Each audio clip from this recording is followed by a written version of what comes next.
Hi guys! Welcome to my vlog. Pupunta tayo ngayon sa Lucban, Quezon, kung saan makikita natin yung Bantay Farm. So, from Kamay Nesos guys, hindi naman talaga namin plano pumunta ng Bantay Farm. So, sobra kasing crowded sa Kamay Nesos dahil Sunday na kami pumunta. Then, nag-search kami ng place na pwede kami magstay at nakita namin yung Bantay Farm sa Google and Facebook. Magaganda yung mga reviews ng Bantay Farm, so sobrang relaxing sa mga videos and photos nila. So we decided to go sa Bantay Farm.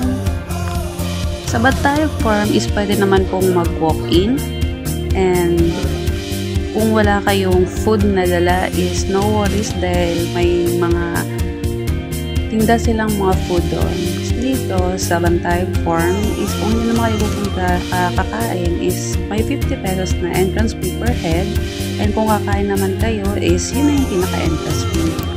Sobrang na-enjoy namin yung Kawayan Tunnel. Sobrang nakaka-relax. Talagang sobrang lapit sa nature guys.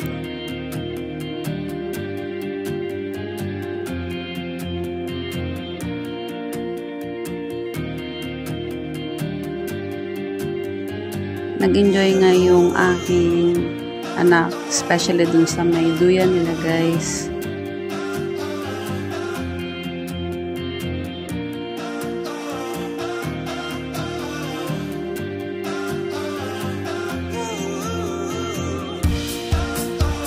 Dito naman guys, sobrang lawak talaga ng place at pwede rin ditong mag-camping.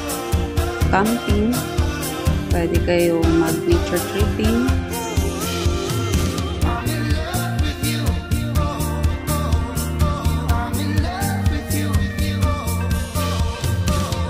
Talagang kayo na lang po yung nagsasawa na makita talaga yung place guys. Sa naghahanap ng sulit na gala, pwede nyo po silang makita sa Facebook page, and meron din sa Google Map na Bantay Farm, the place where you can visit and relax. Thank you for watching my video. Bye-bye!